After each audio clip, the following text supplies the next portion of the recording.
Hello. As more network managers move their infrastructure to the cloud, they often find that it doesn't make sense to maintain a full Microsoft server or environment and license cost just for DHCP. My name's Anna, and I'm joined by two experts in DHCP, John Grigg and Callum Key from Appliances. John, Callum, hello. Hello. Hi, Anna. So, the big question today, do I need on-site DHCP if my cloud provider offers a DHCP service? Yes, so a number of cloud providers do offer a DHCP service, but it's typically just for devices within the cloud network itself. I can give you an example of that. Microsoft Azure provides DHCP to virtual machines in customer VNets, but the standard client server DHCP that we're all used to on site is not supported. So you're still going to need a DHCP service for devices such as laptops and printers. Second reason for having an on-site DHCP is to help ensure that people can still access the local network for any IT services that remain on site, especially if connectivity to the cloud is lost. So what are the options for network managers who want an on-site DHCP server? Can you give me some pros and cons for each, Callum? Yeah, sure. Well, there's a number of different options that you have when it comes to providing DHCP services for the local network, and I'll just run through the main options now. So the first one is maintaining your current Microsoft server solution for DHCP. Some of the things around that and some things that you want to think about is that there's going to be a lot of features that you might not be using on a Windows server. That if you just want to keep it for DHCP when you move all your services to the cloud, it might be a bit overkill for just DHCP service. As well, something to think about is that the failover for DHCP, particularly around the kind of the active-active pool sharing, pool splitting, isn't always straightforward, and that's kind of what we've heard from some of our customers as well, that migrate away from Microsoft DHCP. Can be expensive to upgrade as well to the latest versions, or whenever there's kind of an end of life cycle, which we've also heard from some of our customers. And you know, if you want to do things properly, you're going to have to pay for all of these client access licenses, and that really adds up to a high cost for a company. And then your next option really then is to think about and look at routers and firewalls for DHCP. So some of the main benefits of using that for DHCP is that they're quick and easy to set up oftentimes, and that can depend on the vendor, but usually they're quite simple. But sometimes because of this, the drawback is that they're limited in what they can offer. So maybe the DHCP service is restricted to the number of clients that you can have in your pools. Maybe there isn't feature support for advanced options or failover or good reporting and visibility, so you're quite limited there. Now, obviously, as I mentioned, the feature set does vary between vendors and depending on what license you have of those, so you kind of have to take that into consideration as well. But overall, routers and firewalls can be good for very basic setups. The third option then is to use something like a DIY DHCP server setup. So maybe on a Linux server using something like, I don't know, ISC DHCP, for example. A main benefit of using that for DHCP for the network is that you have a fuller feature set and more control over your DHCP service and clients. However, the cost here is that, I guess, not in money, but in the overhead and the knowledge in the team required to uphold and manage something like this. So you have to have knowledge to be able to configure it properly, make sure that you follow all of the documentation to make sure that it runs efficiently, and then you've got to make sure that this knowledge is passed down for you know, future network administrators. So that's kind of the overhead there. And John, I know that you've got past experience of this of bind management with a previous company. That's right, Anna. We developed a solution for authoritative DNS in-house. It was reliable and did what we needed, but changes in the team and network over time made it more difficult to maintain, as Callum's has just highlighted. Fab. So not as low cost an option as it seems. So Callum, I think the final option is a dedicated DHCP appliance. So what are the choices around that? Yeah, absolutely. So with dedicated DHCP appliances, there are a few solutions out there from a couple of different vendors, but usually the price here is actually monetary. So they're usually very expensive if you want to use something like this. However, a lot of the time they'll make up with an easy to use management interface, and that's kind of where their strong point, or one of their strong points.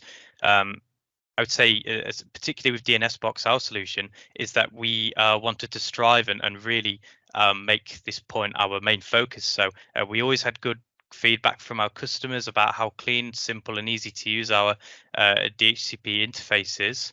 And as I mentioned, our customer feedback really has been good around that. And then to try and enhance this even further and take a real big step and try and do this really well, we for the last year, we've even been renovating some of our DHCP interface and to making it, nice, new and shiny and really easy to use for our customers.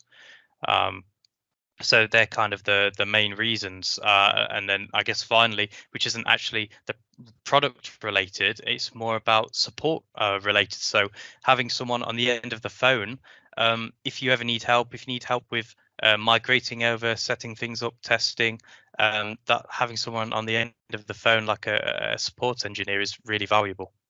And there can be quite a difference in the level of support you get. Okay, yes, absolutely. We do hear from some of our customers that certain vendors, it can be quite challenging to raise support cases or get help when you really need it. Now, our customers that have migrated from those systems or solutions and come to us often praise us on or give us good feedback on the level of support offered here at Appliances. When you contact support either via email for a ticket or via the phone, you get through to someone straight away. There's always someone there on the other side of the phone to help. Someone like me or John, for example, who kind of have been doing this for quite a while now. Yeah, and I know the feedback you get from customers. I know how much they appreciate speaking to you straight away when they pick up the phone. So just as a summary for DHCP servers, when it comes to dedicated solutions, you've got to be careful that you're not overpaying for something that's got more features than you need. It's got to be simple. If you're looking at failover compared to Microsoft, you probably want a solution that's got easy failover, and you want excellent support. So John, if there's a network manager who's currently using Microsoft DHCP server and wants to move away, very quickly, are there any key things that they should also consider? Yes, well, the first thing is to check that all of your requirements are supported by the solution you're looking at.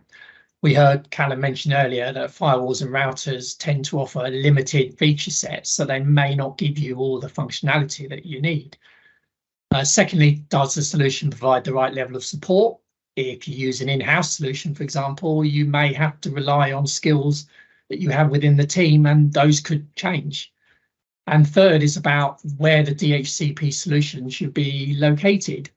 If all of your services are at a data center or accessed from the cloud, then you could look to deploy the solution centrally at that data center or a main site.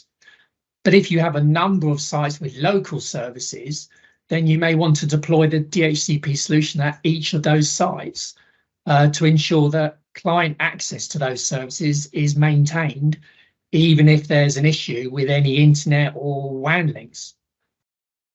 Right. So, Callum, in your experience dealing with customers who have migrated, what are their questions? What do they usually worry about?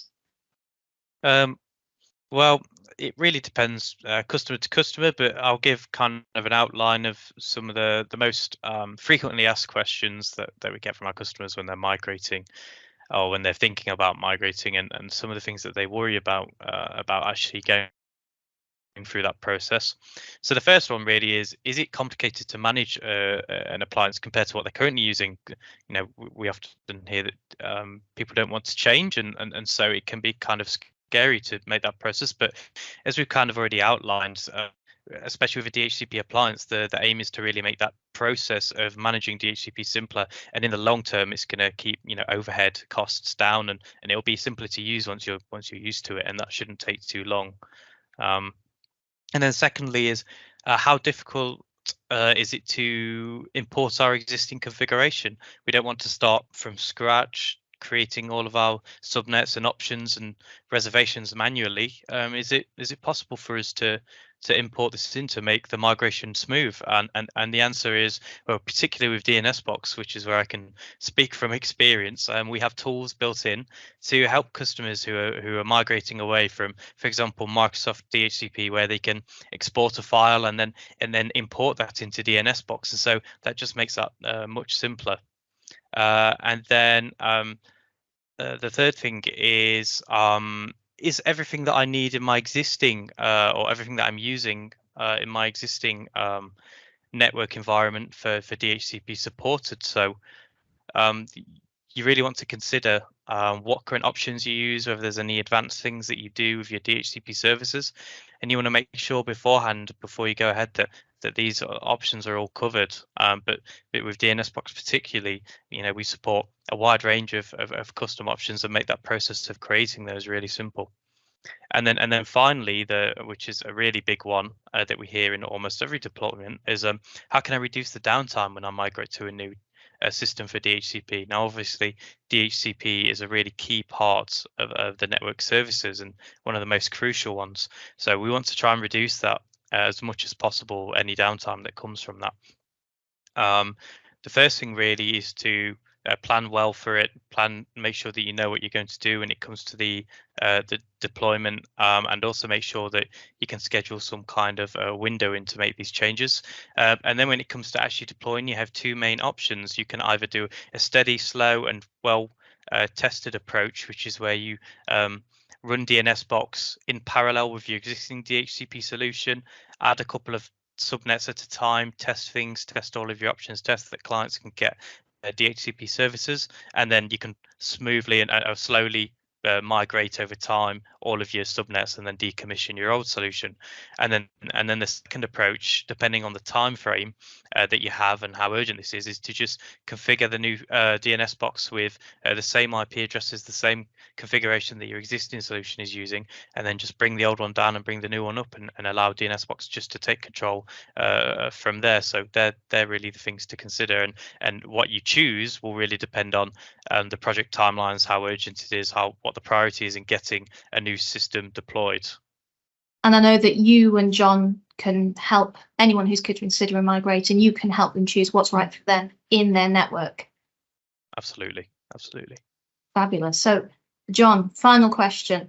What would you say to reassure a network engineer who's on the fence about moving? So at the end of the day, DHCP is a standards-based protocol. It's been around a long time, so it's not cutting-edge technology, but it is important that you have an easy-to-use, reliable, and highly available solution that ticks all your boxes. Really narrowed it down to the key points. My work here is done. So thank you, John. Thank you, Callum. And thank you to everyone who joined us today. If you want to find out more about a dedicated DHCP server, click on the link below or head over to appliances.com, where you can find out more about our DHCP server and hit the contact button to ask John and Callum a question yourselves.